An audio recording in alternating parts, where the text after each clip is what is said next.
ba piège ba tiela ki yo wana esimbi lango te biloko nyonso batiela ki yo simba lango te balembi kobundiso balembi kotelo ba piège balembi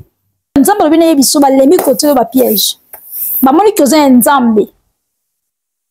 parce que ba piège oyo batiela ki yo esimba te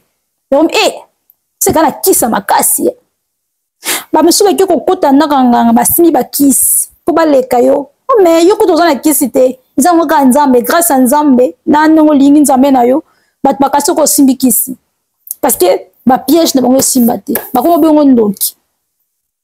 parce que oleki bango na force te yo batilo bapiège mingi bakweyisa yo babongo basala ezosimba nango te bakoma olobaki oza ndoki mais parce que force na yo oza nango eleki force na bango dimension na yo ya molimo eleki dimension na bango yesu masiya meme abenga belzebul abenga magicien ebongo yo mwana na nzambe ntango nzambe akineli yo puissance nzambe apesi yo amameli yo puissance na nzoto si bandoki baokimo ti baba oyo ndoki oyo aleki biso babengo na ndoki me ozana ndoki te parce que oleki bango na puissance bandoki bazalaka soki bameki yo batake yo soki batake yo bakoki yo te bamoni koza na puissance koleka bango bando bengo ndoki mais bango moko nde baza na identité kindoki babosani kike puissance ya nzambe eleki sorcellerie nzambe alobi nayebisa yo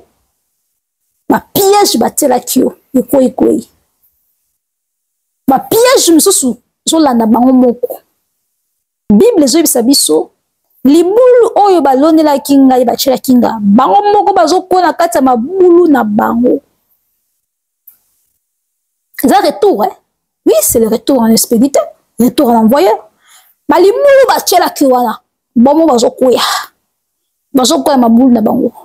yo nzambe epargne yo nzambe amemi mosika amemi likolo bamabulu na bango wana bango bazokoya kati ya mabulu na bango ya grâce nzambe asali yo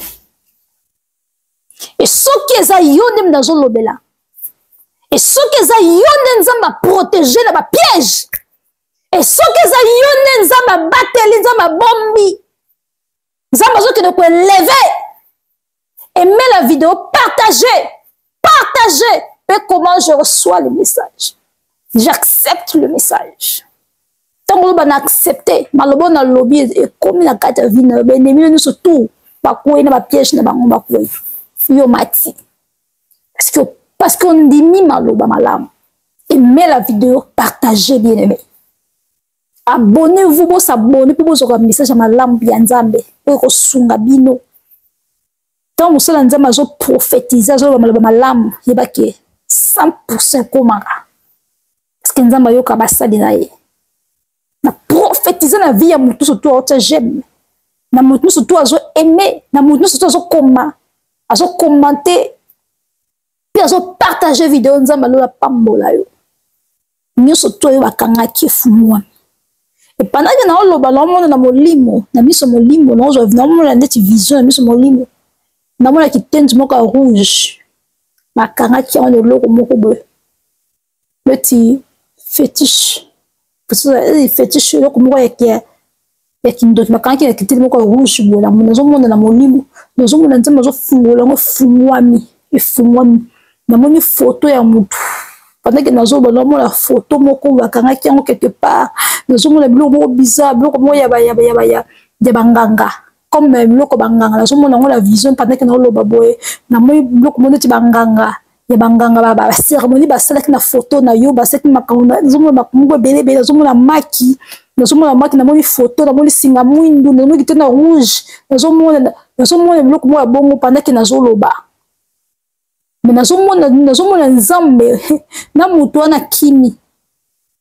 wana kimi moto ebimi mutu wana kimi benga basakrifie yo mais simbi nango te esimbi te message eza mpona yo kaka na mutu oyo olanda video ntina suka message eza mpona yo parce que naomona namoni photo namoni basermonie namoni bato baféticheur namoni bongo na moni nzambe afungoli benga basakrifie yo esibi te nzambe alongisi yo bakwei nzambe azobelanga cause ya nyonso to wana ezali parce que osalela ye parce que alingi amema na badimension mosusu parce que lipamboli élévation ya onction ya nzambe ezwa na vie na yo bamoni yango na miso molili balingi babloke yango me nzambe alobi oyo nzambe alobi babloka yango te ya nzambe babloka yango te oyo nzambe apesi yo moto akobotola yango aza te ata grande oki ya libota akoka te nzambe abinebisa yo benemi no bana kanda bato nyonso tu te babengama bazala basala nazomona mwana mwasi moko nde